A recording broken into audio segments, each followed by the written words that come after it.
जय श्री राम। गणनायक श्री गणेश जी के हस्तमुख प्राप्ति की एक कथा है। उन्हें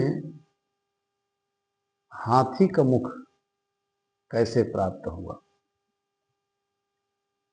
एक बार शंकर जी के पुत्रोत्सव में सारे देवता विराजमान हुए। उसमें ब्रह्मा जी आए, बहुत सारे देवी देवता आए। पुत्रोत्सव बड़े हर्षोल्लास के साथ मनाया जा रहा था। उसी समय बीच में सूर्य के पुत्र शनिदेव भी पधारे। अब शनिदेव आते ही सिर नीचे करके और सबको प्रणाम करने लगे। तो माता पार्वती को ये लगा कि भाई शनिदेव सिर नीचे क्यों प्रणाम कर रहे हैं। तो उन्होंने बुलाया, पूछा कि आप सिर नीचे करके क्यों प्रणाम कर रहे हैं।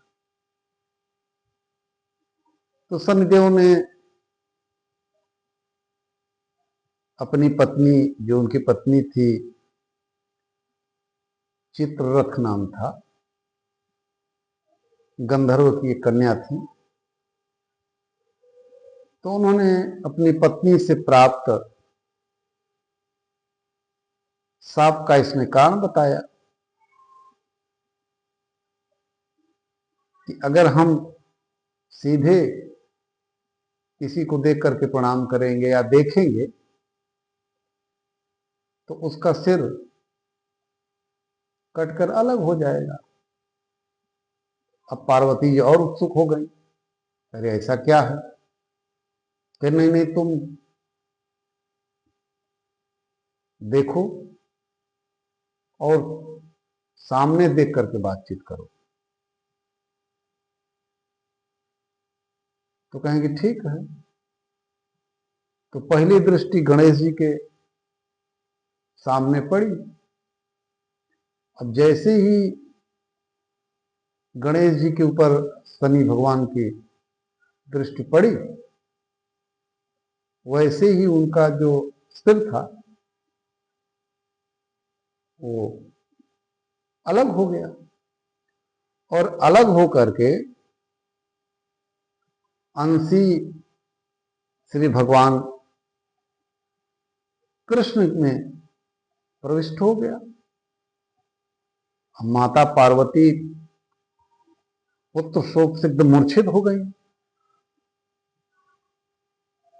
कैलाश पर एकदम कोलाहल मच गया। सब देवता विस्मित हो गए। अब सबको मूर्छित देख भगवान विष्णु गरुड़ पर सवार हुए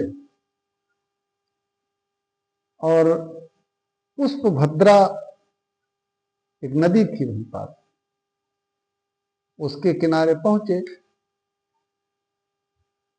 और वहां जाते हैं, देखते हैं तो वन में गजेंद्र हथनी सहित सो रहे हैं और गजेंद्र का जो सुंदर बच्चा था वह अलग पड़ा हुआ था। उन्होंने तुरंत अपने सुदर्शन से उस गजेंद्र के पुत्र का मस्तक काटकर गरुड़ पर रखकर वे वहां ले आए और देखा कि मां पार्वती जी शिशु का जो धड़ है वो गोद में लिए हुए बैठी थी, दुखी थी।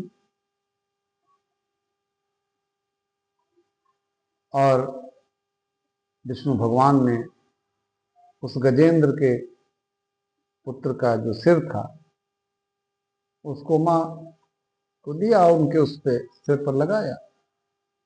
इससे गणेश भगवान जीवित हो गए और उनका जो मुख था वो हाथी का मुख हो गया। ये कथा है। जय श्री राम।